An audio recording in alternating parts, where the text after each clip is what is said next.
Bonsoir téléspectatrices et téléspectateurs de la télévision BF1. Merci de nous recevoir une fois de plus chez vous à l'occasion de ce nouveau numéro de votre émission Leçons de vie. Une fois n'est pas coutume, nous démarrons cette émission avec une devinette. Si je vous dis ça tourne sur la RTB, vous me dites quelques petits indices. C'est un passionné de culture, plus précisément du 7e art, un passionné de journalisme.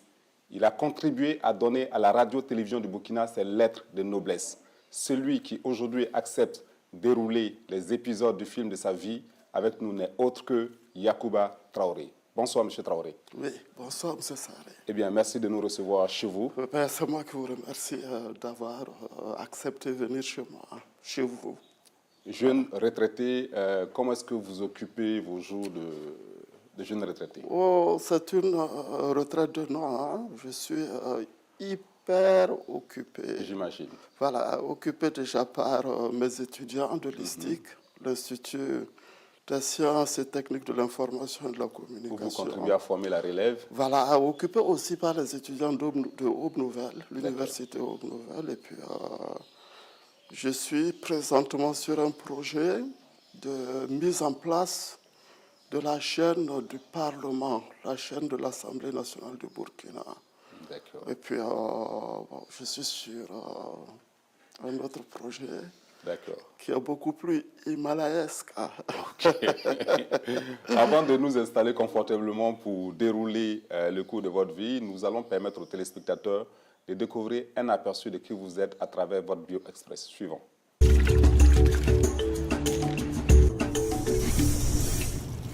Leçon de vie ressort aujourd'hui une figure emblématique de la télévision au Burkina Faso. Yacouba Traoré a marqué les téléspectateurs au fil des années par sa prestance, sa grande culture générale et son éloquence verbale.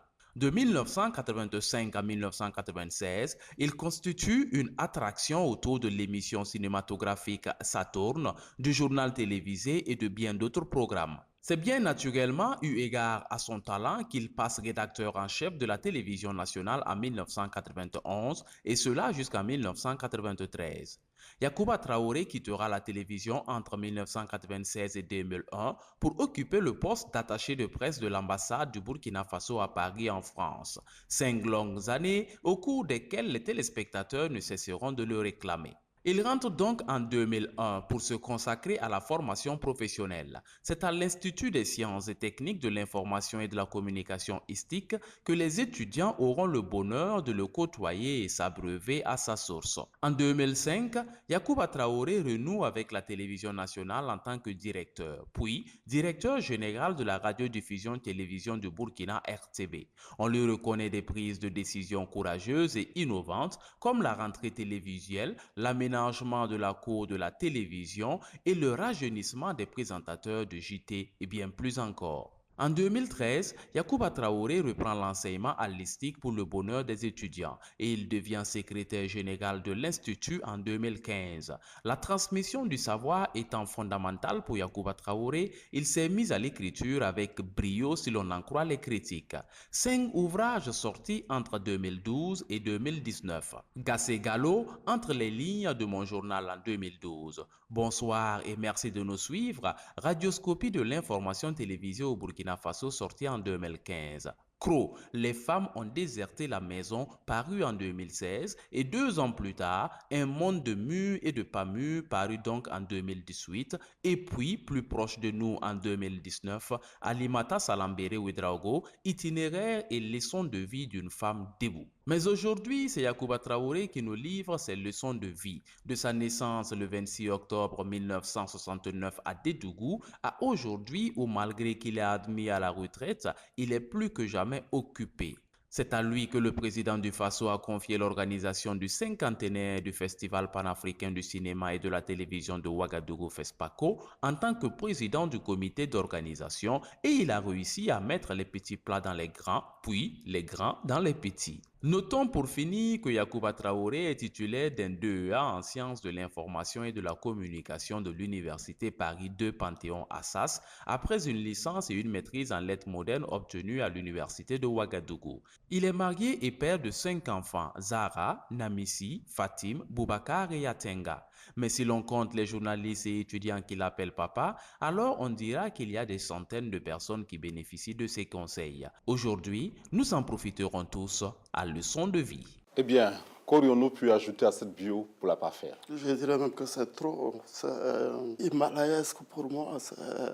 Cela confirme le caractère d'homme humble dont on nous a parlé tant. Vous arrivez à la radio-télévision de Burkina en 1985, en pleine révolution. Oui. Racontez-nous votre première journée. Moi, j'ai toujours rêvé de journalisme. Depuis le lycée, je voulais être journaliste. Mon père voulait que je sois magistrat. Il me dit, Yacouba, tu es taciturne, tu es solitaire, tu n'aimes pas calomnier. Voilà, moi je veux que tu sois. Mais moi j'ai toujours rêvé de journaliste. Mais d'abord journalisme radio, pas télé. D'accord. Voilà. Journaliste. Pourquoi? Parce que j'ai grandi avec la radio. J'ai grandi dans une ville, Bobo-Dioulasso, où il n'y avait pas de télé. C'est Césaire qui a amené la télé, mais en différé, en 1980 à Bobo-Dioulasso. Donc j'ai grandi avec la radio. J'ai commencé à suivre la radio dans les années 73, 74, avec le journal particulièrement avec la première guerre Mali-Burkina. D'accord. Que je me suis intéressé au journal. Donc j'ai grandi avec la radio. Quand je ne suivais pas Radio Ouaga, les week-ends j'étais malade. C'était Dib Golongo Charles Didas, c'était Eric Congo, Pelmel Variété, Andrea Semporé, c'était le journal de Pierre Clavert Tassambedo, c'était le concert des auditeurs surtout de Kouroté Missawadogo et d'un immense personnage, Sankara Inoussa. Quand je n'écoutais pas, j'étais malade. Donc j'ai grandi, je voulais devenir journaliste radio. Mais un jour, je suis venu, je pense que c'est à ma 4e, je suis venu à Ouaga pour les vacances, et puis j'ai découvert la télé. J'ai dit non, c'est ça que moi je veux faire. D'accord. Et qu'est-ce qui a fait le déclic entre-temps? Qu'est-ce que vous avez vu à la télé que vous n'avez pas à la radio? En fait, à la radio, ce qui m'a fait vraiment vouloir devenir journaliste de radio, c'est un documentaire de Mahamoudou Ouedraogo que j'ai suivi sur la radio nationale. D'accord. Et c'était sur les dodos. Je ne sais pas si vous connaissez les dodos. Voilà. Donc, vous pouvez expliquer pour nos téléspectateurs. Voilà, c'était des masques, des gens qui se masquaient, qui sortaient, qui dansaient pendant les mois de carême musulman. D'accord. C'était des dodos. Et il a fait un documentaire, un brillant documentaire sur l'origine des dodos et sur la place des dodos dans la société. Mais ce n'est pas tant le contenu qui m'a intéressé, c'est la forme. Parce qu'il laissait les personnes interviewées, les laissait intervenir, ils disent une phrase, ils les bloquent, ils donnent leur identité, et puis ils les laissent continuer. D'accord. Je dis, mais moi j'aimerais faire un truc comme ça. Et quand j'ai été à la télé, une fois j'ai essayé ça en télé, lors d'un reportage, il était rédacteur en chef, Mamoudou Ouedraogo, il m'a dit, tu as fait, Yacouba, un exercice très très difficile. D'accord. Je dis, c'est de toi que j'ai appris ça, parce que je t'ai suivi sur ton documentaire de Dodo en radio, et j'ai voulu appliquer ça. Il m'a regardé, il était surpris. Voilà, donc je voulais faire là. Ce qui a fait véritablement le déclic, c'est quand je suis venu à l'université, parce que nous, on suivait le journal en différé, le journal télé, bien sûr, on suivait en différé. C'est quand je suis venu à l'université, honnêtement, j'avais faim de télé. D'accord. J'allais chez des amis, je traînais là-bas juste pour regarder, pour suivre la télé, pour suivre le journal. Et puis un jour, il y a un monsieur qui apparaît dans un commentaire. Je dis, mais lui, c'est qui ça? Il est bon, ce monsieur-là. Et mon ami me dit que, Yacouba, c'est un crime que tu commets. C'est le patron. C'est Serge Théophile Balima. D'accord. Moi, je veux devenir comme Balima. Voici le déclic de Mahamoudou Ouedraogo, radio. Même si lui-même, il a été par la suite rédacteur en chef télé. Mais c'est d'abord à la radio que je le connais. D'accord. À Serge Théophile Balima, celui-là que moi j'appelle le meilleur d'entre nous. Voilà, c'est ça qui a provoqué le déclic. C'est un commentaire de Serge Théophile Balima. C'est sa façon de fixer la caméra. c'est ces jeux de tête devant la caméra pour convaincre. C'est pas plus que ça. Ce sont des détails qui ont fini par vous convaincre. Oui. Et finalement, la première journée, quand vous arrivez, vous êtes désillusionné ou ça vous renforce dans votre je suis venu de façon bizarre. Je ne suis venu par accident. D'accord. Même si j'ai voulu être journaliste. C'était au plus fort de la Révolution. Moi, j'étais à l'université, j'étais en 3e année de lettres. Mais je militais aussi au sein des comités de défense de la Révolution parce que ces trois-là, Sankara, Blaise, Zongo, ça me fascinait. Donc, j'étais un militant CDR. Voilà, et un jour, je n'ai rien demandé, hein. J'entends à la radio, au communiqué radio, les étudiants dont les noms suivent sont priés de se présenter lundi à telle heure au secrétaire général national des CDR pour affaires le concernant. C'était Issa Kalengani, Gabriel Tamini, Yacouba Traoré, Birba Prosper et Michel Ouedraogo, ancien délégué. Et on est parti au EGN CDR et il y a un monsieur, un capitaine. En attendant, on ne savait pas de... Moi, personnellement, je ne savais pas de quoi il s'agissait. Il y a un capitaine qui est apparu en combinaison de pilote de chasse. C'était le capitaine Pierre Ouedraogo, le secrétaire général national des CDR. Je ne sais pas si vous le connaissez. Le CDR, Comité de défense de la Révolution. Voilà, c'était le secrétaire général, le patron des CDR. Voilà. Toi, tu vas aller au radio, toi, tu vas aller au cinéma, toi, tu vas aller au Moi Télé. D'accord. Allez-y, vous êtes journaliste. Waouh. Mais je rentre à la rédaction de la télé et je me rends compte qu'on ne devient pas journaliste comme ça. Ok. Voilà. D'accord. Je me rends compte qu'on ne devient pas journaliste comme ça. Et voilà, c'était pas la chaleur, quoi. Déjà au niveau de l'accueil, c'était pas la chaleur. Et puis, quelques semaines après, je n'ai pas eu besoin d'un long moment. Moi, je pensais que le journaliste, c'était savoir parler français. Voilà, c'était savoir écrire, bon littéraire. Je ne savais pas que le journalisme, c'était une technique.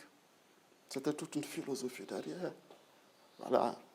Donc, j'étais désillusionné. D'accord. Mais quand il a fallu passer à l'écran, ce jour-là, mon premier passage à l'écran, c'était des tests, c'était des exercices. Balima, il a regardé, c'était Balima qui était le directeur. D'accord. Il regarde nos papiers, il voulait qu'on fasse des lancements. On écrit le lancement sur les reportages qui sont passés la veille. Il regarde mon lancement et dit, toi, ça peut être bien. Toi, on peut améliorer. Alors, comment c'est parti? Ok. Mais bien sûr, après, il y a eu un test pour recruter les meilleurs. Et j'ai été retenu. On nous appelait des journalistes révolutionnaires. C'était quoi un journaliste révolutionnaire? C'est-à-dire, c'était quoi un journaliste révolutionnaire? Un propagandiste ou... Voilà, c'était un propagandiste. Bien que moi, j'ai compris, je savais ce que je voulais. Voilà. Quelqu'un a dit, tes camarades ont fait de la radio un enfer, toi tu n'as pas fait de la télé un enfer. Moi, je savais ce que je voulais être journaliste. Mais j'étais révolutionnaire aussi, j'étais passionné de révolution. J'aimais mon pays, j'avais la passion de la révolution. Et je savais que ceux qui étaient à la tête n'étaient pas là pour des intérêts personnels, ils n'étaient pas là pour la gloire, ils voulaient que le Burkina avance. Donc j'étais fier de ça, je n'avais pas de complexe. Mais par ailleurs, je voulais être un journaliste complet comme les autres. Journaliste révolutionnaire, ça voulait dire simplement journaliste de seconde zone. D'accord. Ça voulait dire, toi, tu n'es pas journaliste comme nous. Parce que ce n'est pas nous que nous sommes dénommés journalistes révolutionnaires. C'est ceux qui étaient dans la légalité journalistique, dans la légitimité, qui avaient appris le journalisme à l'école, qui avaient un diplôme de journaliste, qui nous appelaient journalistes révolutionnaires. Et comment se faisait la cohabitation sur les rédactions? Elle était très difficile. Quelques anecdotes? Le journalisme, ce n'est pas de la littérature.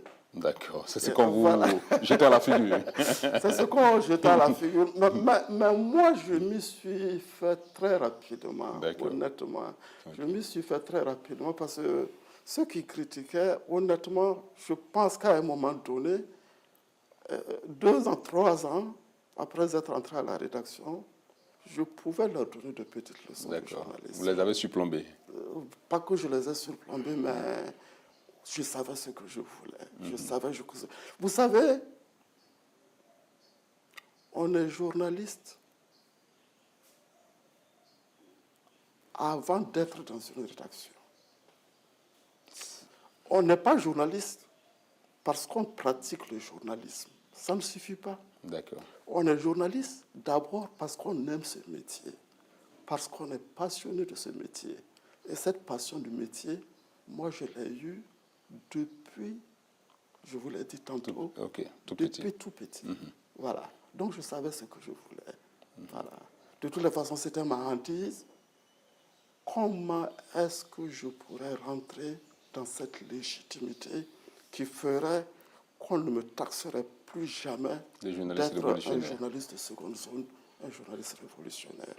Et Dieu faisant bien les choses, j'ai pu, à la faveur de mon affectation à l'ambassade du Burkina à Paris, faire un DEA en sciences et techniques de l'information et de la communication. Vous n'avez pas tardé à faire vos preuves parce que entré à la radio-télévision burkinabé en 85, en 92, vous devenez rédacteur en chef. Oui. Où vous avez cette lourde mission de conduire le travail de vos collaborateurs. Tout à fait. C'est la preuve que cette légitimité a été acquise très vite. Oui. Justement, qu'est-ce qui vous vaut qu'on vous confie ce poste? C'est un poste de confiance. Je ne pense pas que ce soit mes compétences journalistiques qui m'aient valu ça véritablement. C'est parce qu'il y a un monsieur qui est venu comme directeur de la télévision, un artiste dans l'âme. Je le considère comme l'un des pères de la réalisation au Burkina, Azad Sawadogo, qui avait beaucoup confiance en moi. Et puis, il faut dire que la révolution n'était pas... Les idées révolutionnaires n'étaient pas tout à fait éculées. Et on était... C'était après le Front populaire, on était au début de la démocratie. Mais voilà, c'est dans ce contexte-là que j'ai été nommé rédacteur en chef. C'est-à-dire ma génération, la génération des journalistes révolutionnaires, avait toujours, quoi qu'on dise, pignon sur rue.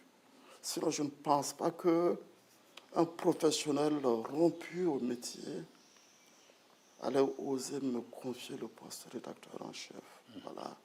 C'était des considérations un peu politiques, idéologiques, voilà, de confiance à l'époque qui m'ont valu ce poste-là. D'accord. Plus tard, vous deviendrez directeur général de cette même chaîne de télévision et de radio. Oui. Quelles ont été les innovations majeures que vous avez pu apporter? Les innovations majeures. Dans le document, vous avez parlé déjà de rentrée télévisuelle. Voilà. Qui ne se faisait pas. Voilà, qui ne se faisait pas. Parce que moi, c'était un prétexte pour donner aux travailleurs un cadre de travail sain. Parce que quand j'ai été nommé directeur, ça c'était directeur de la télé, un jour, il y a une équipe cubaine, il y a l'ambassade de Cuba qui a appelé, qui a une équipe cubaine qui viendra le lendemain me voir, une équipe de télévision. Et le lendemain, il a plu. Et à l'époque, quand il pleuvait, on ne pouvait pas marcher, on pataugeait dans la cour de la télé. J'ai appelé l'ambassade de Cuba pour dire que je suis en mission et que c'est une mission qui m'a été imposée à la dernière minute et que je souhaitais que l'équipe ne vienne pas. C'était juste pour éviter qu'ils viennent constater. Voilà, qu'ils viennent constater voilà, le bourbier dans lequel nous étions. Et ça, à partir de là, c'était la première année de mon mandat de directeur de la télévision. J'ai décidé, je vais organiser une rentrée télévisuelle qui ne va pas consister en une simple cérémonie de présentation de la nouvelle grille, mais une cérémonie de rentrée à laquelle on va ajouter aussi du béton. On va donner aux travailleurs un cadre sain de travail. Et j'ai mobilisé les opérateurs économiques autour de ce projet. Et le maire de Ouaga, qui à l'époque était Simon Compaoré, qui a pavé toute la devanture, Alizata, celle qu'on appelle Alizata Gando, a pavé toute la cour. Kanazoé a fait rentrer le goudron, le bitume à l'intérieur de la cour, ainsi de suite. Et on est sorti avec un nouvel habillage, une nouvelle grille de programme. Mais ça ne m'a pas beaucoup souri parce que l'année suivante, vous savez que nous sommes un peu des parents à plaisanterie, des frères ennemis, et la radio et la télé. Voilà. On a dit pourquoi une rentrée télévisuelle, radiophonique. Voilà. Donc on a décidé pour la deuxième édition de faire une rentrée RTB. Et ça a été ainsi, ça a continué ainsi jusqu'à ce que je sois viré. Oui, vous dites avoir été viré. Nous aurons l'occasion de revenir justement sur cette partie de votre parcours professionnel. Mais avant, suivons cette vidéo.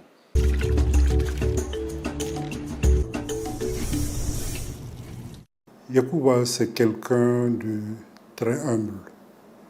Il est parfois même discret. J'allais même dire parfois il rase les murs. Bon, mais c'est quelqu'un qui est très ouvert d'esprit. Et Yacouba, dès qu'il est là, si vous engagez un sujet de débat avec lui, il est prêt à discuter. Et puis bon, j'échange de points de vue. Et puis là, j'ai compris que c'était quelqu'un qui était, excusez-moi le terme, qui est bourré d'idées.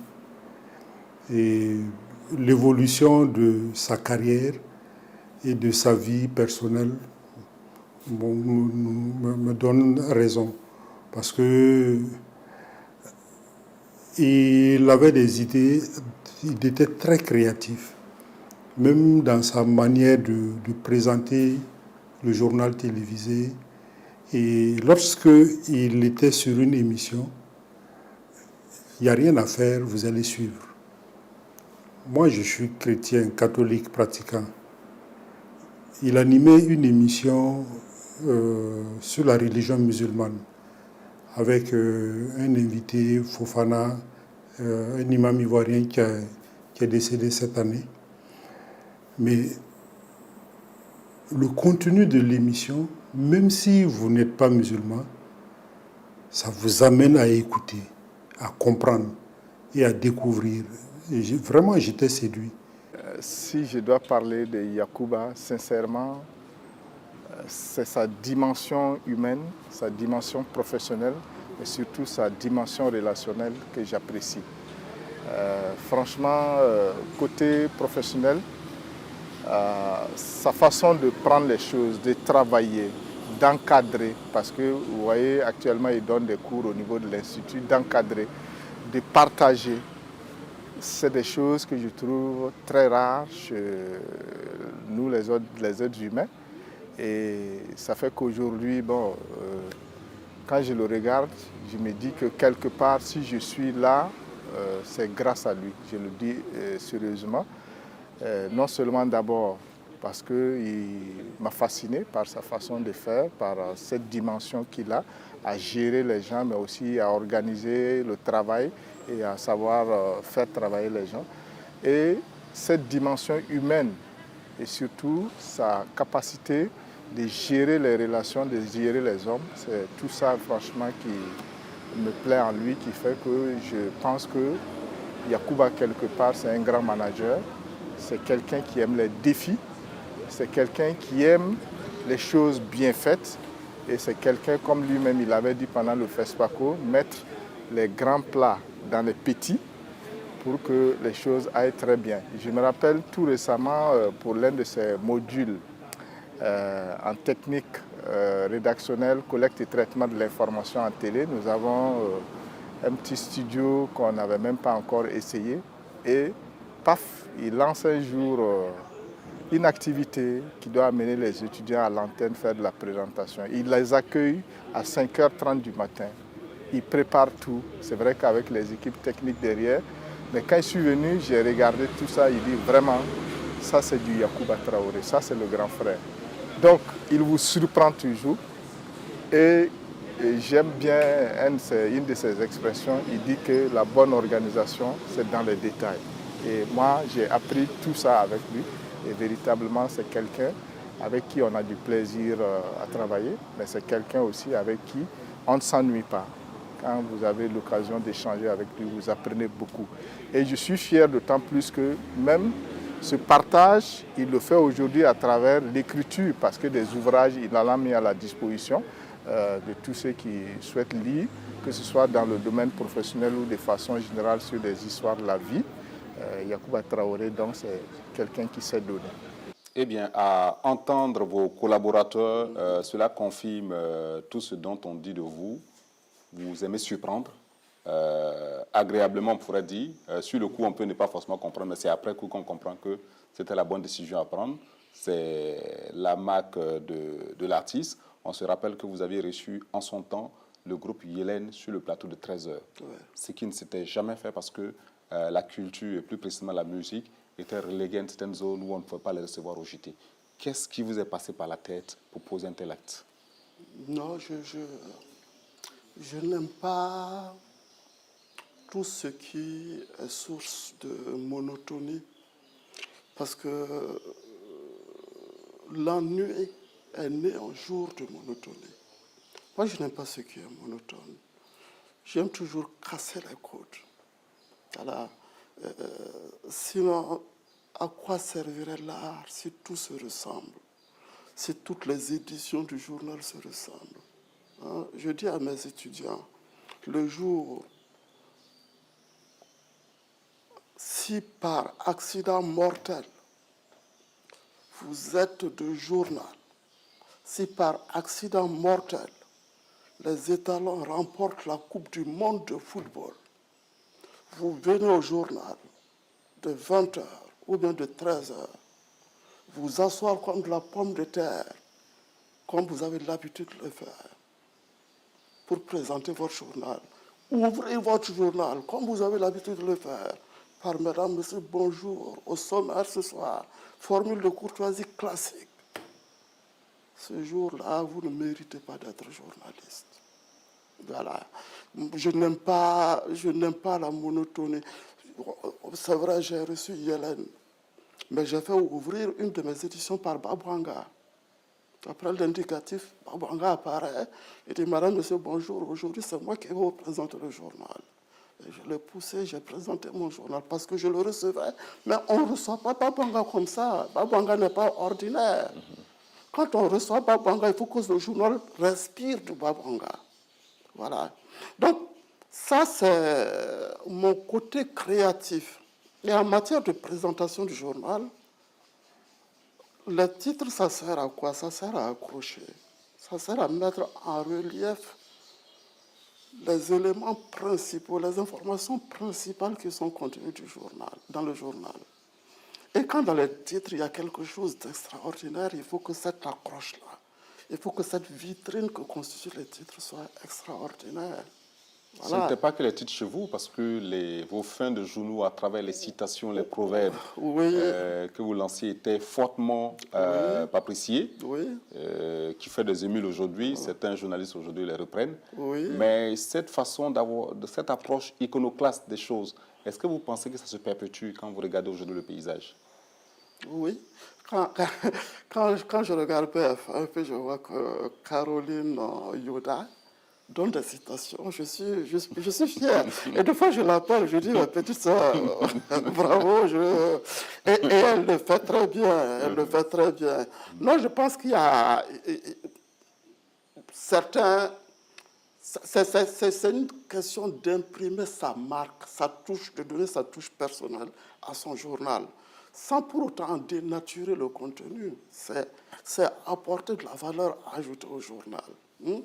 Quelqu'un pourrait terminer son journal en disant chaque jour une formule de salutation dans une de nos langues nationales. Aujourd'hui en Moré, demain en Boamo, ainsi de suite, aux téléspectateurs de Boromo, aux téléspectateurs. Je pense qu'il y a certains qui essaient d'imprimer cette touche-là. Bon, il y a d'autres aussi, c'est comme dans les autres métiers, qui sont abonnés au service minimum. Voilà. Mais moi, ce qui me plaît dans ce métier, c'est que quand je fais une production, que ça respire mon style, sans pour autant dénaturer le contenu de la production. D'accord. Vous n'avez pas connu que des moments heureux dans votre parcours professionnel. Vous avez dit tout à l'heure que vous avez été viré.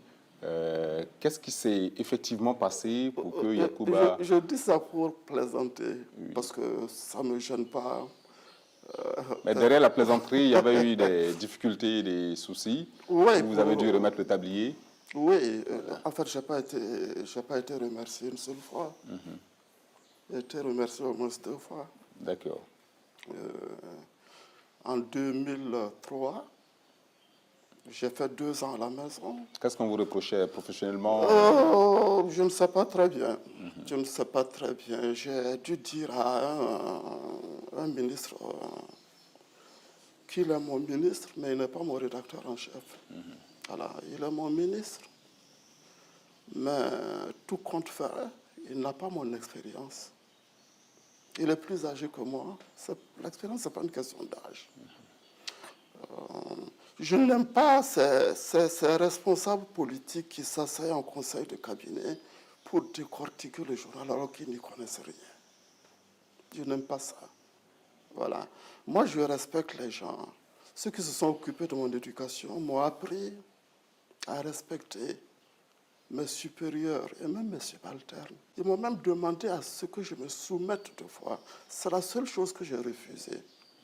Parce que le seul concours auquel j'ai échoué dans ma vie, c'est le concours d'entrée au PMK. Ce qui fait que je ne peux pas faire un garde-à-vous à la perfection. Non, je ne peux pas. Je refuse, même avec une Kalachnikov sur la tempe, si je suis dans ma vérité, je reste droit dans mes bottes. Voilà. Je respecte l'autorité, je respecte la hiérarchie, mais je veux qu'on me respecte dans ce que je fais, surtout quand vous ne connaissez absolument rien. Je pense que ça m'a valu beaucoup de choses. Ça, c'était au début des années 2000 quand je suis rentré. Peut-être que Paris m'avait transformé aussi. Peut-être que je n'étais pas dans la mentalité du terroir, peut-être. Mais c'est tant mieux. J'ai fait 2 ans à la maison, c'est ce qui m'a amené d'ailleurs à l'ISTIC. Parce que j'ai un aîné qui a appris que j'étais à la maison et que c'est sous un arbre qu'on m'a dit, écoute, ne viens plus. Hein. Donc c'est sous un calcédra que vous apprenez que vous ne devez pas rejoindre la télé. Sous un calcédra, c'est un rédacteur en chef que vous connaissez bien. Il m'a dit que, écoute, on ne veut plus que tu présentes, tu fasses les reportages. Même les reportages. On ne m'a pas dit rentre chez toi, mais voilà. Je ne fais pas les reportages, je ne présente pas, je fais quoi. J'ai fait 2 ans à la maison et puis Da Césaire, qui est un ancien de la radio et qui était directeur de l'ISTIC, m'a fait appel. Bon, tu as un diplôme, viens enseigner les enfants. C'est ce qui m'a amené en fait à l'ISTIC. Et c'est de l'ISTIC qu'on m'a appelé pour être directeur de la télé.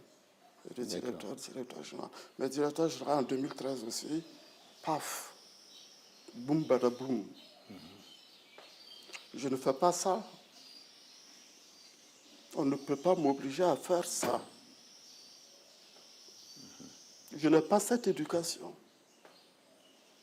Voilà. Justement, l'on vous reconnaît ce courage, d'autant plus que c'est sous vous que la série Affaires publiques, qui à l'époque dépeignait un peu les fracinoses, je dirais, les failles de la gouvernance, et qui passait sur la chaîne publique et souvent réputé être acquis à la cause du régime en place. Et à travers cette série, vous dépeignez ce qui se passait en pas bien. Tout à fait. Voilà. La petite corruption comme la grande. C'était quoi la motivation derrière? Quelles ont été les difficultés? Est-ce qu'il y a eu des difficultés particulières? Oui, il y a eu des difficultés. Quand ça a commencé, on a failli arrêter. D'accord. Pourquoi? Parce que ça a été discuté au Conseil des ministres. D'accord. Et le ministre à l'époque de la communication, Philippe Savadogo, quand il est sorti du Conseil, il m'a appelé et dit, Yacouba, comment est-ce qu'on peut raisonner comme ça au XXIe siècle? Hein? J'ai des collègues qui veulent qu'on arrête, que tu arrêtes la diffusion de l'affaire publique. Que parce que dans l'affaire publique, tous les ministres sont présentés comme des délinquants, des voleurs. Et il me dit, est-ce qu'après la diffusion de chaque épisode, tu ne peux pas organiser un débat, un petit débat pour sensibiliser? Je dis non, je ne peux pas faire ça. Et on a failli arrêter, mais il paraît que c'est le chef de l'État à l'époque, le président Compaoré, qui a dit non, il faut laisser continuer. Continuer. Voilà. D'accord. On a failli arrêter. Comme quoi, souvent, c'est du zèle de la part de certaines personnes. Oui, bien sûr. C'est pas que c'est une vision politique. Vous savez, il y a des ministres et puis il y a des ministrions. Voilà, il y a des ministres qui sont responsables, il y a des responsables qui sont responsables, mais il y a des irresponsables au sein des responsables. On sent que sur ce sujet, vous en avez gros sur le cœur. Beaucoup, parce qu'on a voulu me faire la force. On a voulu que je signe, que je valide des acquisitions de choses surfacturées, que j'entérine la corruption. Moi, ça ne fait pas partie de mon éducation. Vous savez, moi, je suis le petit-fils, côté maternel, d'une dame Peul, qui faisait Combisserie Ouagadougou à pied pour vendre du lait. Et sur cette base-là, elle a acheté sa cour à Tianpalo. Moi, je suis le petit-fils côté paternel d'un monsieur qui a vécu l'injustice chez lui et qui a quitté son Yatenga natal pour aller s'inscrire volontaire dans l'armée française. Pour moi, l'argent n'est pas la valeur principale. L'argent n'est pas la valeur principale. Quand je vais mourir là, en tant que musulman, ça ne va pas m'accompagner dans ma tombe. C'est un tissu blanc qui ne va pas coûter plus de 1000 francs. C'est dans ça que je serai enroulé dans ma tombe. Je ne sais pas comme au temps des pharaons où on enterrait les gens avec leur or, ainsi de suite. Non. Est-ce que ces valeurs-là, vous parvenez à les transmettre à vos étudiants aujourd'hui? Quand on regarde... Je leur parle, mais est-ce qu'ils m'écoutent? Voilà, quand je parle à la classe, je dis, moi, je suis rentré en télé en 1985. Ma première voiture, je l'ai achetée en 2001. 85-2001. Parce que les moyens que j'avais ne me permettaient pas, peut-être ça me permettait d'acquérir un véhicule, mais pas de l'entretenir. Je dis, mais vous, je sais que vous tous là, quand vous sortez, ce n'est pas la presse, en tout cas la majorité, ce n'est pas la presse que vous cherchez, ce n'est pas la radio que vous cherchez, c'est la télé. Pourquoi? Parce que vous dites qu'à la télé, il y a l'argent. Et quand vous arrivez à la télé, si vous faites 2 ans et que vous n'avez pas votre véhicule, vous pensez que vous avez échoué dans la vie. C'est la porte ouverte à tous les mauvais comportements. Parce qu'on fait tout pour acquérir sa voiture, on fait tout pour l'entretenir, on fait tout, au final, pour vivre au-dessus de ses moyens. Et ça, ce n'est pas la meilleure des choses pour quelqu'un qui a son avenir devant soi. Nous allons justement suivre quelques avis de vos étudiants.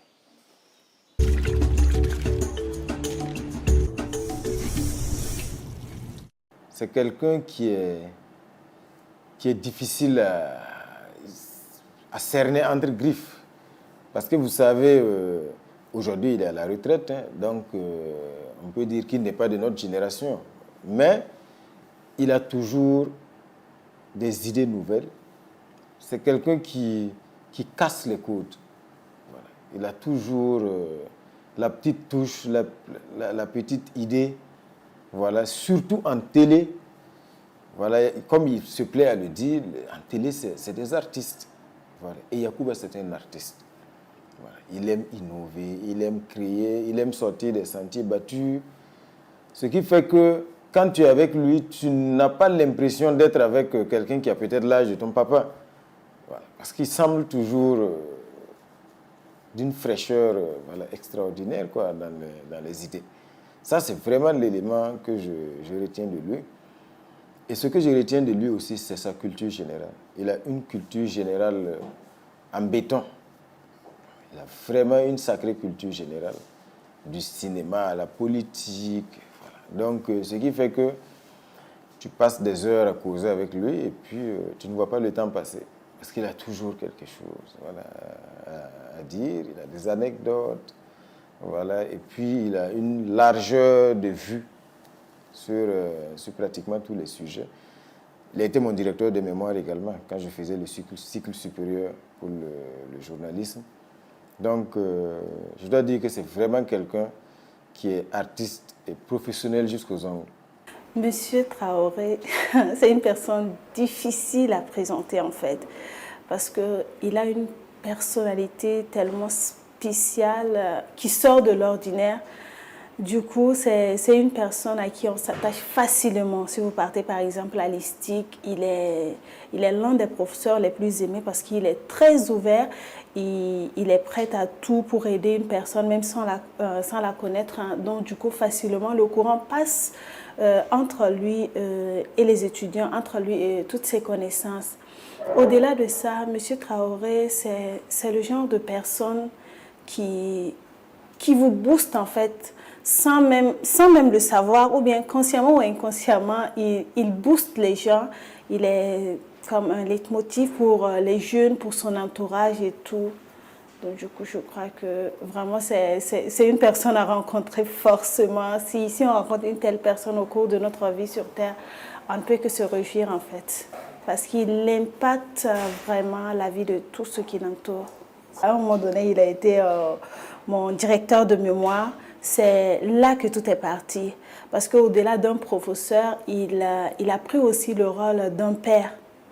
Parce qu'il me boostait, il me dit voilà, il faut aller et tout. Je me rappelle même qu'à un moment donné, je voulais lâcher prise lorsque je préparais mon mémoire. Mais là, il a été clair avec moi. Je suis dit, si tu changes de thème, je ne serai plus ton thème. Donc du coup, il me boostait, il me poussait toujours à aller au-delà de mes limites en fait. Et même après l'école, on a toujours gardé contact. Lorsque je suis dans des difficultés, je l'appelle, il est toujours ouvert. Il n'y a pas besoin de protocole pour le voir et tout. Et en fait, ce qui est marrant, lorsque je commets une erreur, là, il me dit, Judith, si tu fais ça, je te tue. Du coup, lorsque souvent je suis en train de présenter le journal ou j'écris quelque chose, là, j'ai dit, je lui dis, si tu fais ça, monsieur Traoré, s'il te voit, il va te tuer. Du coup, tout le temps, il nous impacte, tout le temps, on est à la recherche de la perfection. Certes, on dit que la perfection n'est pas de ce monde, mais c'est une personne qui est toujours à la quête de la perfection, en fait.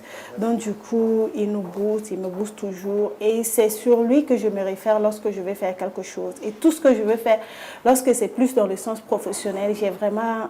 Je me réfère à lui, il me donne ses conseils dans tous les sens du terme en fait. Alors, vos étudiants vous le rendent si bien, apprécient le professeur que vous êtes. Un message à l'endroit de tous ces étudiants que vous avez eu à former pour garder le cap dans la profession de journalisme. Non, moi je suis vraiment fier de... je vois ce que je te dis. Ce que Emmanuel aussi dit, il y a des étudiants dont je suis vraiment fier. Je leur dis en classe, il y a des choses, si vous les faites, même de loin, si vous me voyez, ne levez pas la main pour me saluer. Vous voyez, et moi, quand je te tiens à l'école, je te tiens pour la vie. Parce que quand je t'écoute, que ce soit à la radio, à la télé ou bien quand je te lis, s'il y a des choses qui ne vont pas, c'est sûr que je vais t'appeler. Je ne sais pas combien de fois j'ai appelé Emmanuel. Après un commentaire qu'il a fait suite à l'intervention du chef de l'État le 11 décembre ou bien le 13, ou bien le 31, Emmanuel, où sont tes éléments de diagnostic? Il faut les dégager. Il faut qu'on sache dans quelle direction va aller ton commentaire. Tu es rentré dedans comme ça. Et voilà. Quand ça va, je n'appelle pas. Ça aussi, c'est... Mais quand c'est excellent, Je l'appelle aussi pour le féliciter, je les appelle pour les féliciter. Je suis fier de la plupart de mes étudiants, oui. Et puis, c'est ça aussi le sens d'une responsabilité. C'est souhaiter qu'ils réussissent là où moi j'ai échoué. Parce que, quoi qu'on dise, je n'ai pas réussi partout. Qu'ils réussissent là où moi j'ai échoué, c'est tout le mal que je peux leur souhaiter. D'accord. On a l'impression que vous aviez tellement de choses à dire que le journalisme n'a pas suffi. Vous êtes finalement devenu écrivain et vous avez à votre actif près de 5 ouvrages.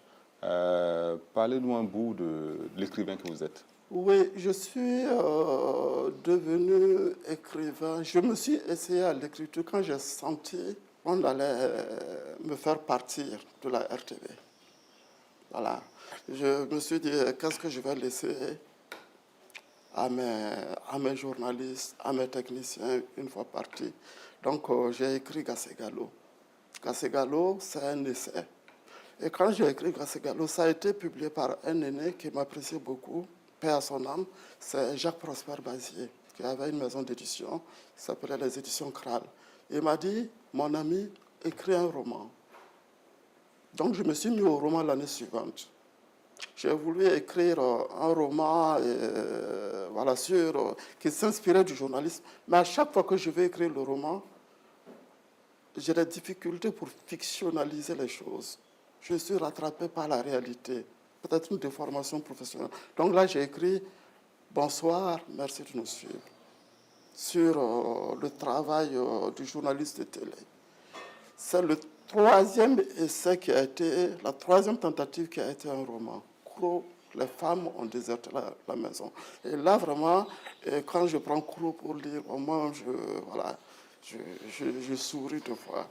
Et ensuite, c'était le monde de mûr et de pas mûr. Ça, pourquoi? Parce que moi, je suis né au XXe siècle. Je suis né en 1959. Et je me surprends à vivre avec mes cadeaux au XXIe siècle. Donc, dans le monde de mûr et de pas mûr, la première partie, c'est parti pris.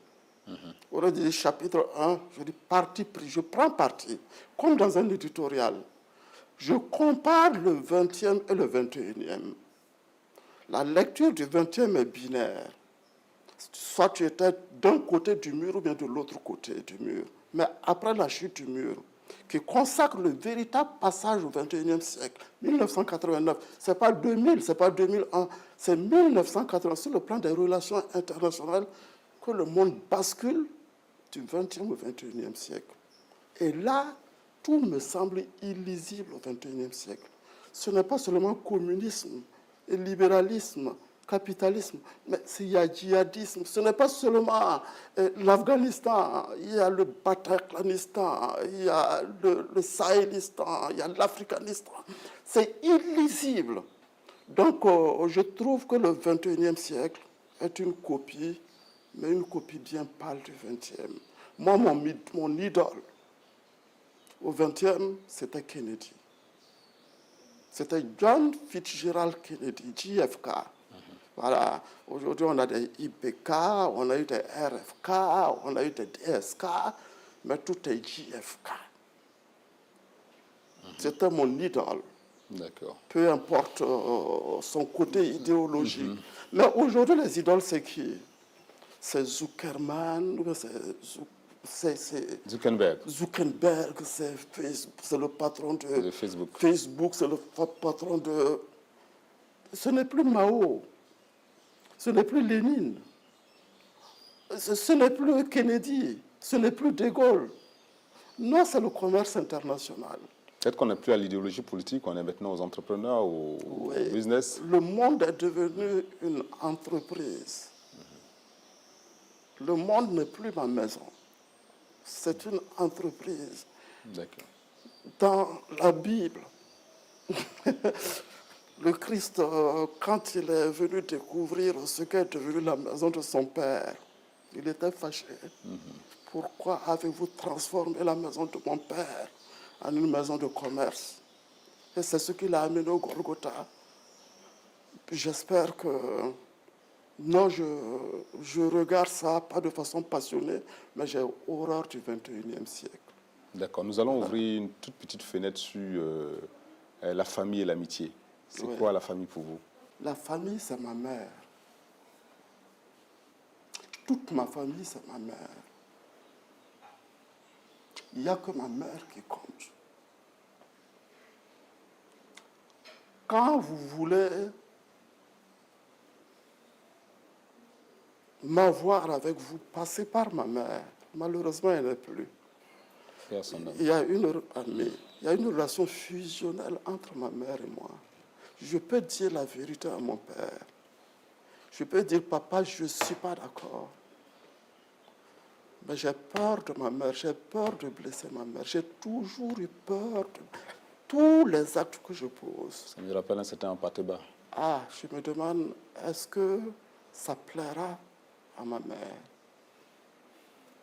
La famille, c'est ma mère. C'est la mère qui est le pilier chez moi. C'est ma mère qui est le pilier. Et tout le reste, n'est-ce pas? Gravite autour. Gravite, n'est-ce pas? Et autour. Je ne dis pas que le reste n'est pas important, mais le principal, c'est ma mère. C'est ma seule directrice de conscience. C'est elle seule qui peut me dire, Yacouba, ne fais pas. Et j'arrête de faire, même quand j'ai raison. Personne d'autre. Donc, moi, ma définition de la famille, ça part...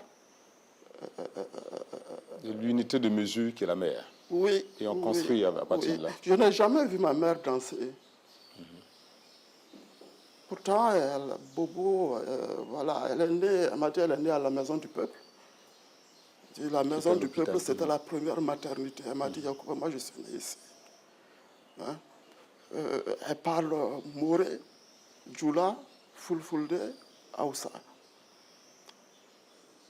Je ne l'ai jamais vu danser. Mais vous savez, en son temps, quand on obtenait le baccalauréat, on organisait ce qu'on appelait des arrosages. Voilà. On a organisé mon arrosage. Mon père a immolé un mouton. Le soir, je suis rentré, je m'étais habillé. Je rentre, je n'avais pas de miroir dans ma chambre. Je rentre chez elle pour me mirer, pour voir si j'étais bien habillé. Et je la vois, elle a porté un grand boubou, elle était devant son miroir et elle dansait. Ma mère dansait. Excusez-moi. Non, et ma mère, elle est tout pour moi. Ma mère, elle est tout pour moi. Une anecdote, elle est partie à la Mecque en 81, mais en désaccord avec son mari, mon père. Les parties étaient en désaccord. Ça, je tiens beaucoup à ça. Elle est partie le cœur lourd, parce que c'est des gens qui ont dit non, c'est l'homme qui doit partir d'abord. Vous savez, ceux qui ont lu le Coran en traversant la cour de l'école, là. Voilà, c'est l'homme qui doit partir, pas la femme, elle ne doit pas partir avant. Elle était entre le marteau et la clou parce que c'était le mari de sa première fille qui l'envoyait. Elle a dit à mon père, toi tu m'en veux, toi tu es en colère contre moi, toi tu boycottes mes repas.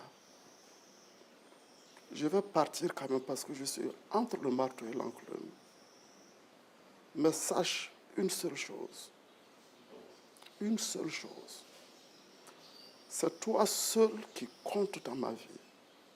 Si jamais il n'est arrivé qu'une seule fois, ça c'est mon père qui me l'a rencontré, un autre homme a posé sa jambe sur ma jambe.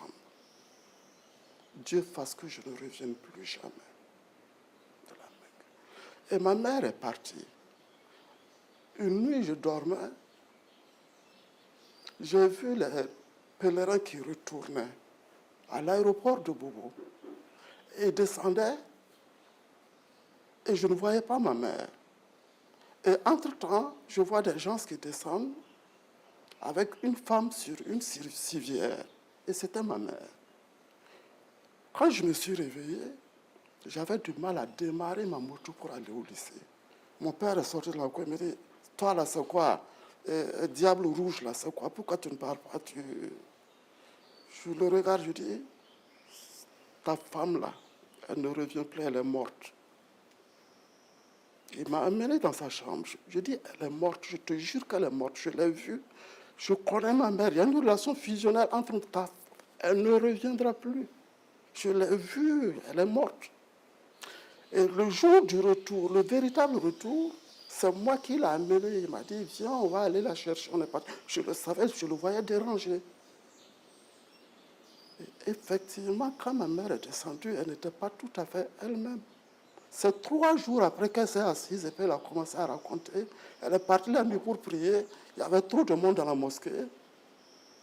Et elle était dehors. Et la mosquée a brûlé à l'avant.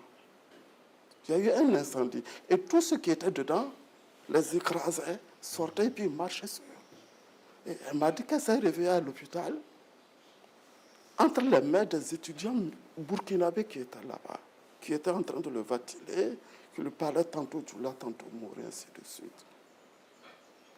Ma mère n'est pas une sainte, mais ma mère a supporté mon père. Je dis bien supporter, parce que je suis comme mon père, je suis difficile à supporter. Et je me suis dit, parce que mon père n'a pas profité de moi, tout ce que je n'ai pas pu faire pour mon père, qui a aussi lutté pour moi, hein, qui avait foi en moi, qui avait confiance en moi. Mais je dis, c'est d'abord ma mère. Même si je porte le nom de mon père, moi, c'est ma mère. Et lui-même, il le savait. Tout ce que je n'ai pas pu faire pour mon père, si j'ai les moyens, je le ferai pour ma mère. Malheureusement, il nous a quittés il y a 3 ans. Voilà. Donc, pour moi, c'est ça la famille. C'est des souvenirs. Je dis même dans ma littérature, je plonge ma plume dans le sang de mes souvenirs. Je célèbre la mort pour perpétuer la vie. Je ne peux pas vivre sans le souvenir, n'est-ce pas, de ma mère. Ce n'est pas possible. Nous allons suivre une vidéo de l'une de vos sœurs.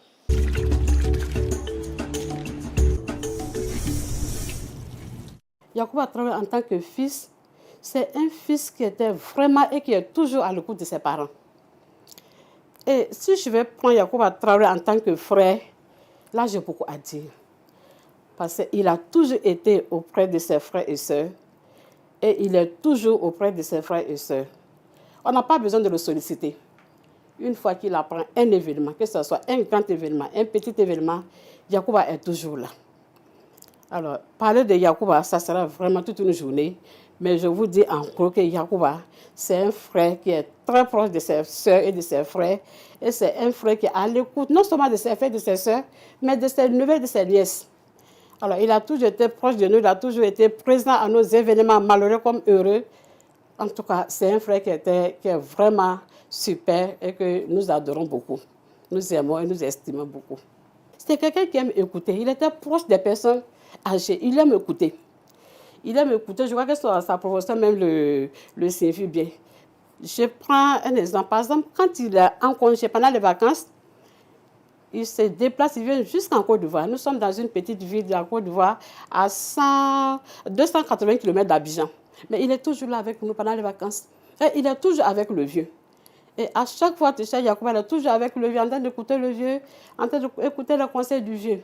En tout cas, si nous, on veut des renseignements dans la famille, je crois que la personne indiquée, c'est Yacouba, parce que là, il a toutes les informations de tout ce qui est dans la famille. Eh bien, l'autre pan, c'est l'amitié. C'est quoi l'amitié pour vous? C'est le don de soi. C'est faire pour lui, pour l'autre, ce qu'on ne ferait pas pour soi-même. Voilà. Vous avez des amis non. qui répondent à cette définition d'amitié? Non, j'ai pas... Moi, l'amitié n'est pas spontanée. Vous savez, il y a des amis de circonstances. Il y a plein de personnes que j'ai rencontrées à Ouaga. Je me suis rendu compte que c'est dû à un positionnement. C'est des calculs. Voilà, c'est ça. Moi, mes meilleurs amis, ce sont mes amis d'enfance. Mes meilleurs amis, honnêtement, ce sont mes amis d'enfance. Pour moi, l'amitié,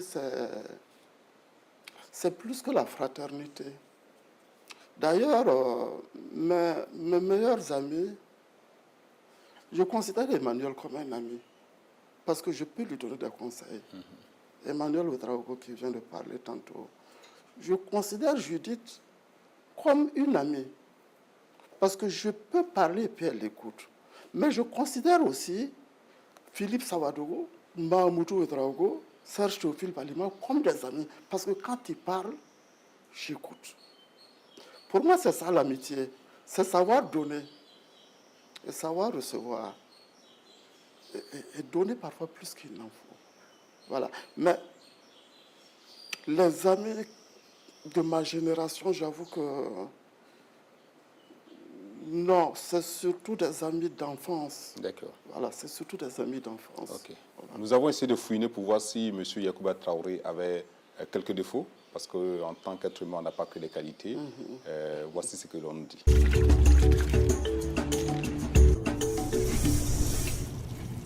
Oui, il a un défaut, c'est un gros fumeur.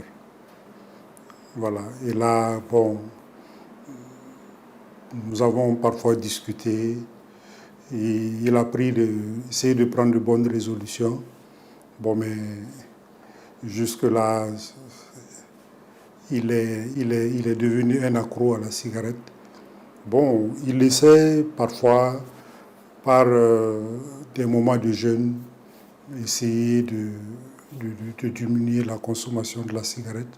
Mais c'est déjà bon, les efforts aussi qu'il fournit pour essayer d'arrêter carrément le tabac. Il aime beaucoup le café et le thé. Il y a aussi la petite clope qui n'est jamais très loin. Je trouve que s'il y a des défauts que moi je souhaiterais gommer, c'est juste ça. Moi, je pense que son principal défaut, c'est de ne pas pouvoir dire non souvent. Parce que c'est une personne qui est vraiment ouverte, je vous l'ai dit. Et même s'il est tellement occupé, voilà, lorsque vous arrivez avec un problème ou bien vous voulez lui confier une mission, il ne peut pas dire non. Souvent, et je trouve que ça impacte vraiment sur lui. Quoi que l'on dise, il prend de l'âge et il doit prendre un peu de recul pour se reposer. Et ce petit défaut de ne pas pouvoir dire non, c'est vrai que certains trouveront que c'est une qualité, mais moi je trouve en fait qu'en quelque sorte c'est un défaut parce que lui, ça impacte personnellement sur lui. Il prend le coup sur lui pour pouvoir faire plaisir à son entourage. Donc je me dis qu'à un moment donné, il faudra qu'il sache dire souvent non pour pouvoir profiter amplement de sa retraite, quoi. Qu'est-ce que vous avez à répondre en ce qui concerne vos défauts? C'est vrai, c'est vrai. J'ai beaucoup de défauts. Hein. J'ai beaucoup de défauts. Je fume, c'est vrai. Je suis abonné au café. Mais ça, c'est la déformation. Vous savez, on ne peut pas faire tout ça si on n'a pas... Le journalisme, le cinéma... Non, c'est surtout l'écriture. Parce que moi, ce qui me passionne, c'est me lever à 1h du matin, prendre ma douche, avoir ma tasse de café, mon stylo, mon bâton de cigarette, et puis écrire. Écrire. Sans ça, je ne peux pas écrire. On ne peut pas écrire en plein jour. On ne peut pas être inspiré en plein jour. Je me lève la nuit à 1h du matin. Je suis seul. Je domine le monde. Le monde dort et je le domine. Et tout me vient. Et la cigarette m'aide. Voilà, le café m'aide. C'est un adjuvant.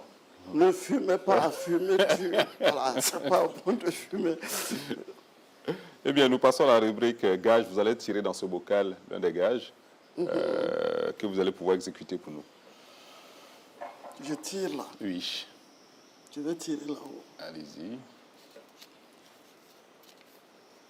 C'est quelle histoire ça? Eh bien, une récitation. Donc, vous allez nous déclamer une récitation de votre tendre enfance, de votre primaire. Donc, vous vous souvenez. Afrique, mon Afrique. Afrique des fiers guerriers dans les savanes ancestrales. Afrique que chante ma grand-mère au bord de son fleuve lointain. Je ne t'ai jamais connu, mais mon regard est plein de ton sang. ton beau sang noir à travers les champs répandus, le sang de ta sueur, la sueur de ton travail, le travail de l'esclavage de tes enfants. Afrique, dis-moi, Afrique, est-ce donc toi ce dos qui se courbe et se couche, ce dos tremblant, zébré au rouge qui dit oui au fouet sur la route de midi? Alors, j'ai un trou de mémoire. Bravo, c'est déjà bien. Bravo. Eh bien, maintenant, nous Fils passons... impétueux, Ok. cet arbre robuste et jeune, cet arbre là-bas, splendidement seul au milieu des fleurs blanches et fanées, c'est l'Afrique, ton Afrique, qui repousse patiemment, obstinément, et dont les fruits ont peu à peu l'amère saveur de la liberté. Birago Diop. Bravo, bravo. Donc vous avez la mémoire toujours intacte. J'essaie de garder ma mémoire. Ok. Voilà. Nous passons maintenant à la rubrique de vos citations et proverbes préférés. 3 citations. Oui. Aux proverbes, vous allez bien entendu nous expliquer le sens de ces différents proverbes et citations. Citation. Le manifeste du Parti communiste. Je ne suis pas communiste, hein, mais on ne peut pas réfléchir après Mars comme on réfléchissait avant Mars. Même si la cravate est bien rouge. Ou ça n'a rien à voir.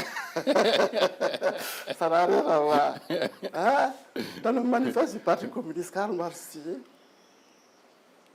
votre droit n'est que la volonté de votre classe érigée en loi, volonté dont les contenus sont déterminés par les conditions matérielles de votre existence. C'est pour dire quoi? Qu'il n'y a pas de justice neutre. C'est pour dire quoi? Qu'il faut tout relativiser. Ça s'applique aussi bien à la justice, ça s'applique au journalisme. Tout média appartient à une ligne éditoriale, ainsi de suite. Il n'y a pas de pure neutralité dans ce monde. Tout est lié à quelque chose.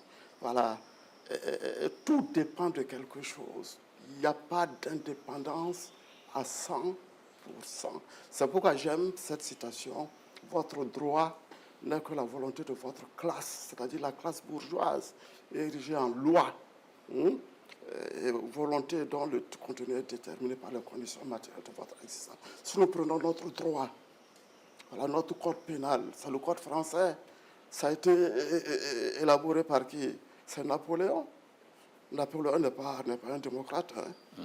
Voilà, c'est un petit dictateur. Voilà, j'aime cette citation pour ça. D'accord. Deuxième citation. Deuxième, c'est aussi un extrait. Un extrait d'une émission de télé que je ne rate pas le samedi. On n'est pas couché. D'accord. En late night time, avec Laurent Ruquier. Un jour, il a reçu un monsieur que je n'aime pas. Je n'aime pas dire que je n'aime pas les gens. Ses idées ne me plaisent pas. Il se croit sorti des cuisses de Jupiter. Et ça m'a dégoûté surtout avec le déclenchement du printemps arabe en Libye et l'assassinat du colonel Kadhafi. C'est lui qui est un peu à la base de tout ça parce que c'est lui qui a dit à Sarkozy va bombarder Kadhafi. C'est un philosophe. Il se dit philosophe, journaliste, cinéaste. Il est tout à la fois. C'est BHL, Bernard-Henri Lévy. Mais il a donné sur le plateau de Laurent Ruquier, à On n'est pas couché, une définition de l'intellectuel qui me convient quand même. Il a dit ceci. L'intellectuel, ce n'est pas celui qui est bardé de diplôme. L'intellectuel, c'est celui qui pense contre soi-même, contre ses propres certitudes, contre son intime conviction d'être le seul à avoir toujours raison. C'est ça un intellectuel. Si on peut reprendre la définition. L'intellectuel, ce n'est pas celui qui est bardé de diplôme.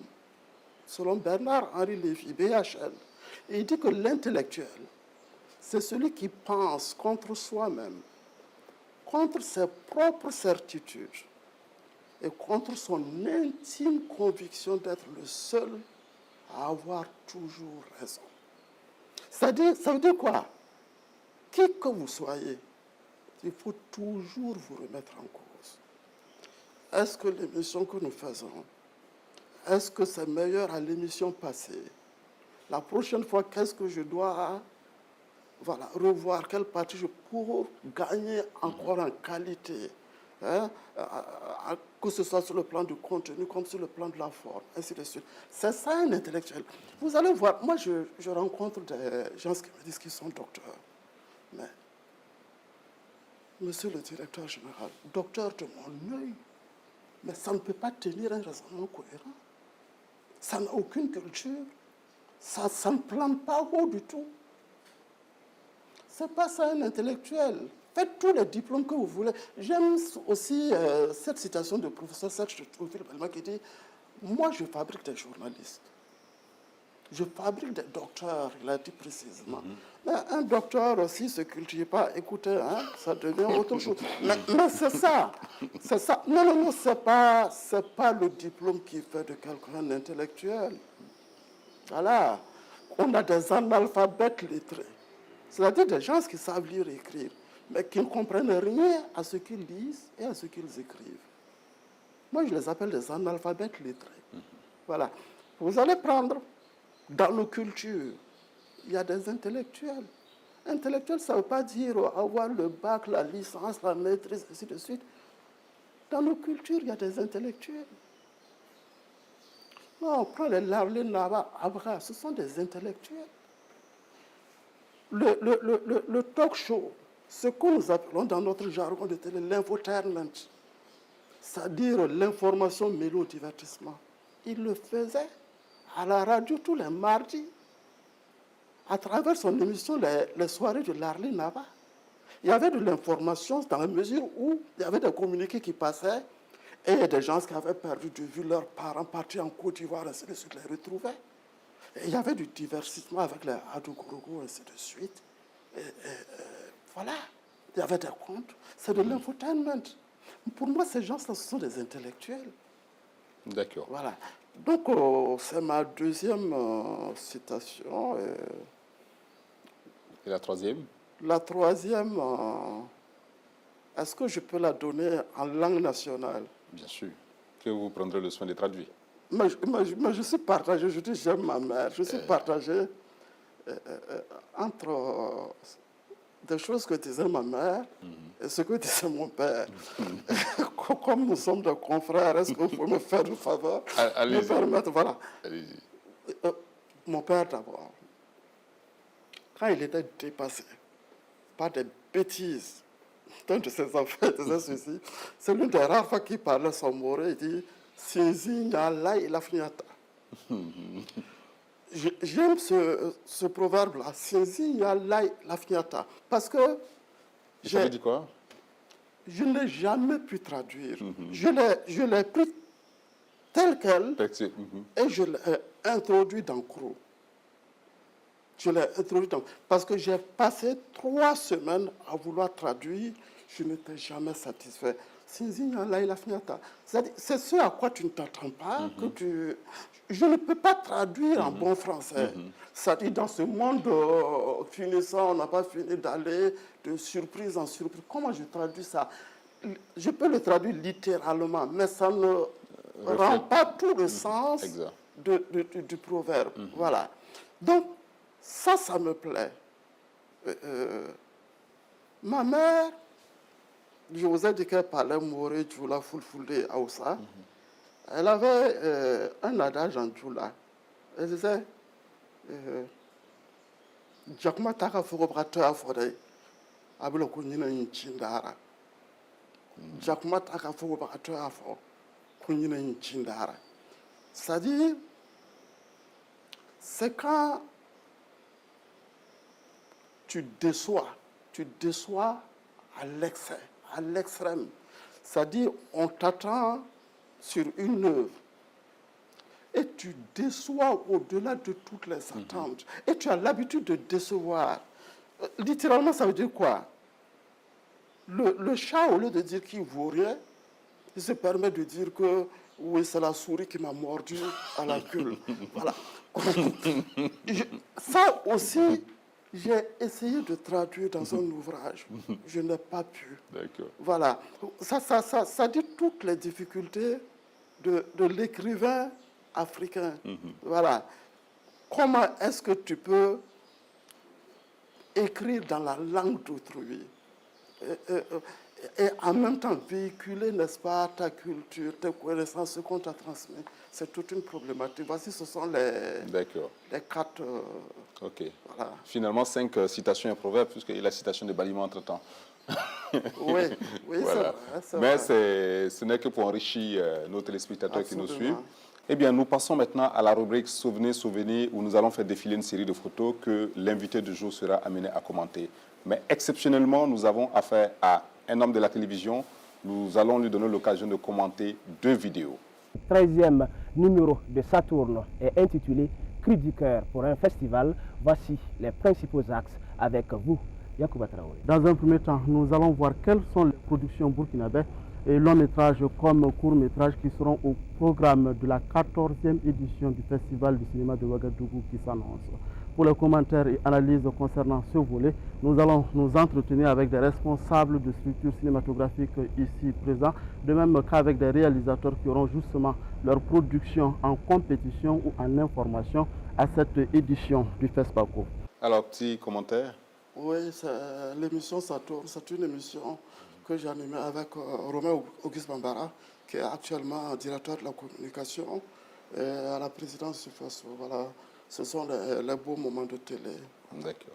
Place à la partie magazine de ce journal à présent. Le journal magazine reçoit aujourd'hui le camarade Norbert Zongo. Norbert Zongo est un confrère puisqu'il est journaliste à la presse écrite. Mais nous recevons Norbert Zongo aujourd'hui à cause de l'œuvre qu'il vient de faire paraître. Il s'agit de Rugbenga. Rugbenga, c'est le dernier roman de Norbert Zongo. Je vous informe que Norbert Zongo, si vous ne le savez pas, est également auteur d'un premier roman et intitulé Le parachutage. Merci donc au camarade Zongo d'avoir accepté cette invitation. Succinctement, le résumé de l'œuvre. Merci. Avec ta permission, je vais dire bonjour aux téléspectateurs. Oui, ça c'est le Midi Magazine. Et là, j'ai souhaité que ce soit le Midi Magazine au cours duquel j'ai reçu mon ami Norbert qui passe pour lui rendre hommage. L'histoire du Midi Magazine, c'est que j'étais le premier présentateur du Midi Magazine. Comment elle s'appelle Juliette Bankungu, qui était directrice de la télé. Elle a créé le Midi Magazine et elle m'en a confié la responsabilité de l'animation. Voilà. Ça, c'est le FESPACO. Ça, c'est la cérémonie de clôture. Ce n'est pas une bonne cérémonie. Ça a été la catastrophe, la cérémonie de clôture. C'est avec le délégué général du FESPACO, Arjuma Soman. Ben, c'est de bons souvenirs. On a bossé, ça a donné le résultat que vous avez eu. Écoutez, c'était à l'occasion d'une rentrée télévision, rentrée RTB. Je pense que ça coïncidait avec le 50e de la radio. C'est le Moro Naba Bango qui était le parrain. Voilà, on partait lui offrir quelques présents. Là, c'est à l'occasion de la dédicace de mon dernier livre, le portrait de Madame Salambere, présidente du comité d'organisation de la première édition du FESPACO. Voilà, c'est une dame extraordinaire. Ça, c'est Alpha Blondy, que je recevais à la télé, dans mon bureau, quand j'étais directeur de la télé, à l'occasion d'une édition de Fêtard. Voilà, avec... ça, c'est ma famille. On est à Paris, c'est mes 2 premiers enfants. Je ne vois pas l'autre. Ouais? Je vois le garçon, alors que moi, je préfère les filles. Les garçons vont vous entendre, hein, ça voilà, ça c'est un reportage que nous avons effectué à l'occasion d'un pèlerinage à la Mecque. Belém Salif, l'un des meilleurs caméramans de sa génération, paix à son âme, il n'est plus. Et là, c'est les premières transmissions en direct, avec un quart de reportage. C'était le FESPACO 89. J'avais un entretien avec Adama Drabo, éminent cinéaste malien avec Tadona. sa réalisation majeure.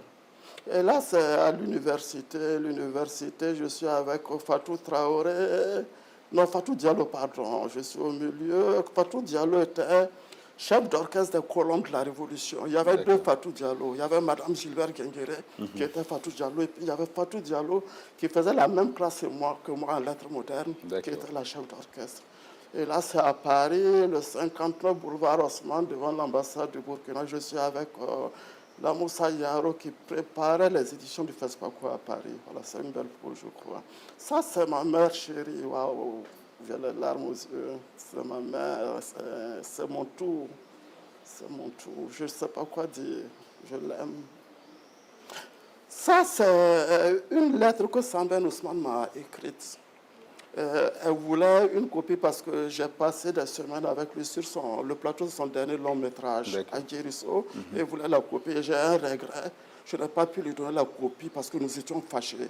Et quand on m'a dit qu'il est décédé, j'avais mal au cœur. Voilà, c'est pourquoi voilà, je présente cette lettre. Ça, je ne sais pas c'est qui. C'est vous, monsieur le DG, qui allez me le dire. Oui, je vois bien mon nom. Issoufou Sarré, étudiant en communication et journalisme à l'université de Ouagadougou. L'adresse, oui, en 2002, waouh. Voilà. Bon, ok. Là, on risque d'inverser les rôles pour que ce soit vous le présentateur et moi l'invité. C'est moi qui écoute le journalisme. Voilà. Non, pour résumer, je sais que c'était le 6 septembre 2000. Je ne me serais jamais attendu que vous ayez gardé cette lettre. Je garde toutes mes correspondances. 18 ans maintenant, 18 ans après. Il y a un jeune étudiant en communication à l'université de Ouagadougou qui m'écrit une lettre. Et j'ai été frappé par sa sincérité. Il me dit que c'est lui-même qui était le premier à critiquer mes éditions. Il trouvait que si ce n'est pas ci qui n'allait pas, c'est ça qui n'allait pas. Et que, mais, franchement, il me tire mon chapeau. Il trouve que, voilà, il n'y a rien à dire. Tu as dit quelque chose, tu dis que je suis d'un courage qui frise la provocation parfois. C'est vrai. Je pense que tu fais référence à l'émission avec les Yélène. Voilà, et puis il y a eu ce document que j'ai réalisé sur Samben Ousmane. Voilà. Waouh, ça c'est une surprise pour moi, voilà. Même d'autant plus que pour moi ça c'était dans les oubliettes depuis longtemps. Et je suis fier de ce que tu es devenu. Merci, merci. Donc après la rubrique Somni, nous allons écouter des messages que certains de vos proches, de vos connaissances ont bien voulu vous livrer. Suivant.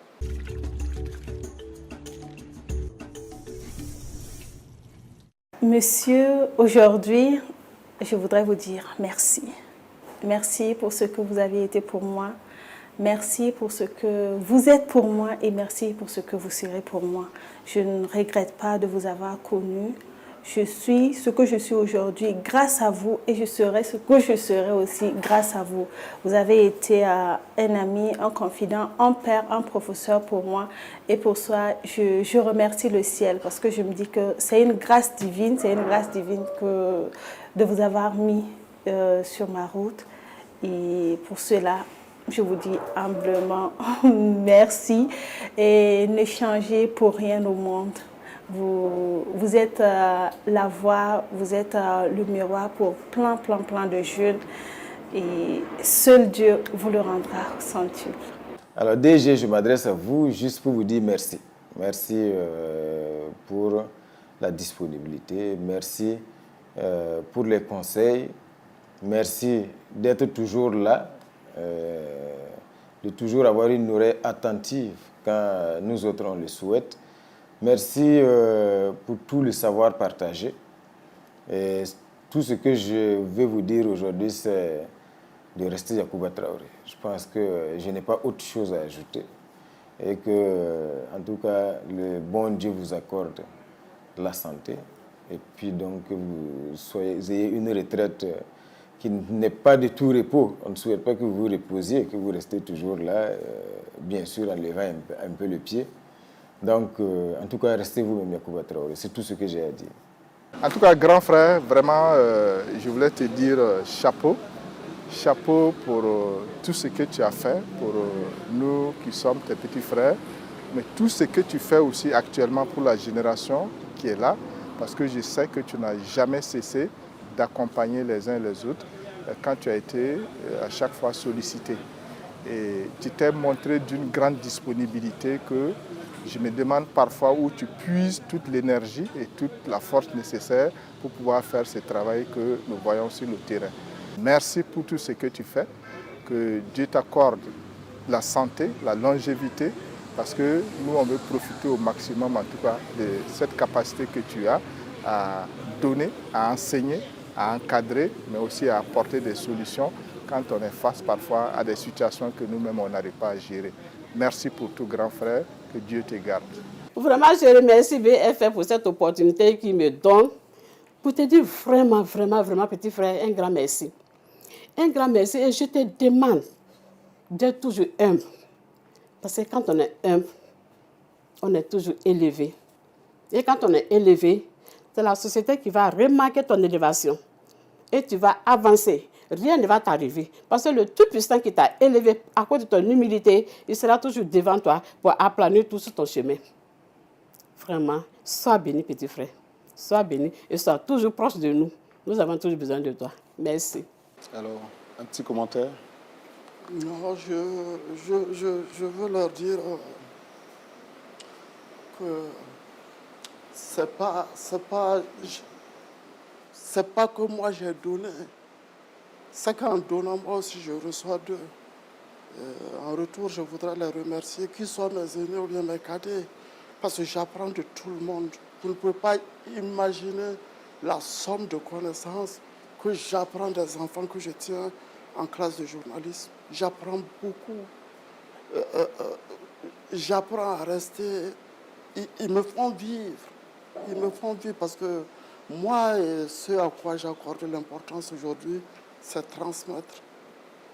Mais je vous assure qu'en transmettant, il y a une somme de connaissances que vous recevez et que vous ne pouvez pas imaginer.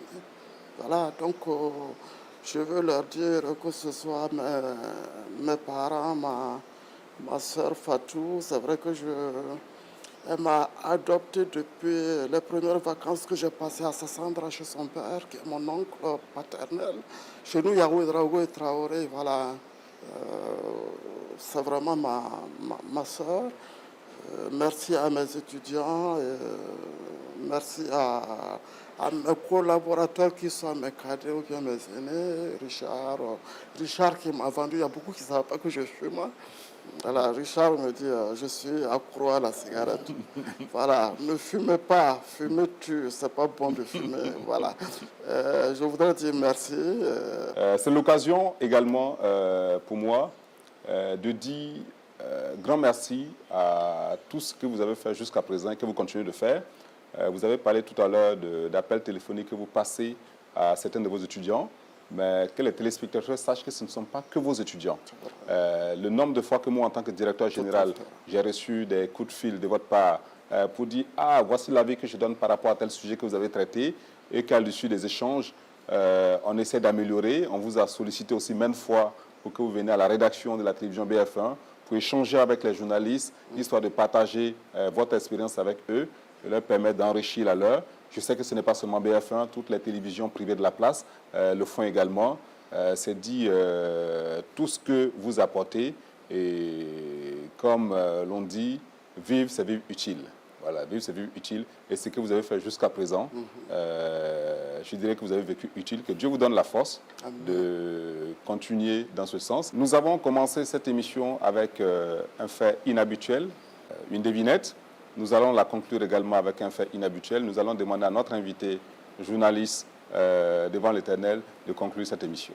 Madame, Monsieur, vous venez de suivre cette émission